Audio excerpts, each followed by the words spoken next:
Fire zone होगा प्रयागराज महाकुंभ 2025। आगजनी से निपटने के लिए बड़े पैमाने पर हो रही तैयारी।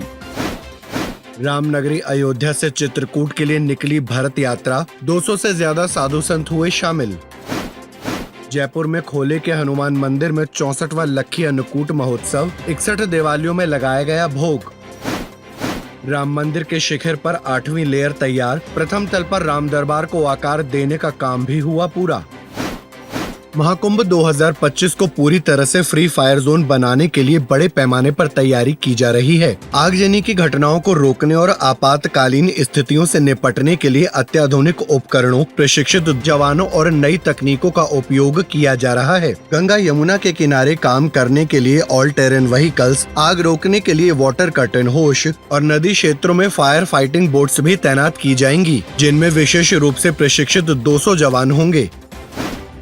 अयोध्या में राम मंदिर ट्रस्ट के अध्यक्ष महंत नृत्य गोपाल दास के आश्रम मणिराम दास छावनी से 200 से ज्यादा साधु संतों और भक्तों का काफिला भरत यात्रा के लिए रवाना हुआ। महंत जी के उत्तराधिकारी महंत कमल नयन दास के नेतृत्व में इस यात्रा की शुरुआत हुई। प्रस्थान से पहले साधु संतों ने भरत और शत्रुघ्न के प्रतीकात्मक स्वरूप की पूजा अर्चना की। 5 दिवसीय भरत यात्रा अयोध्या से नंदीग्राम, कुश भावनपुर और प्रयागराज से होते हुए चित्रकूट पहुँचेगी और 21 नवम्बर को वापस अयोध्या लौटेगी।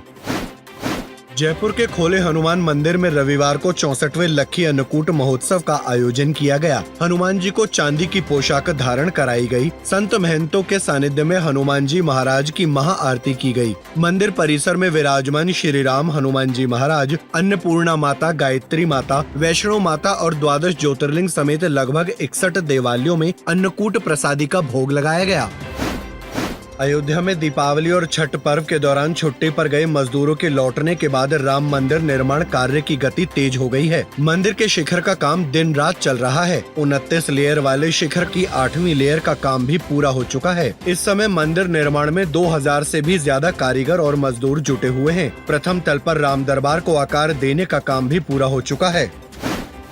बद्रीनाथ धाम के कपाट बंद करने के साथ ही उत्तराखंड की 4 धाम यात्रा का समापन हुआ। अब आगामी अक्षय तृतीया से चारों धामों के कपाट खोले जाएंगे। 4 धाम यात्रा में इस बार हर दिन दर्शन करने वाले श्रद्धालुओं का रिकॉर्ड टूटा है। पिछले साल श्रद्धालुओं की औसत संख्या लगभग 27,000 थी, जबकि इस साल करीब 32,000 तक पहुँच गयी। जबकि पिछले साल यात्रा का समय 205 दिन था और इस बार सिर्फ 153 दिन की ही यात्रा थी।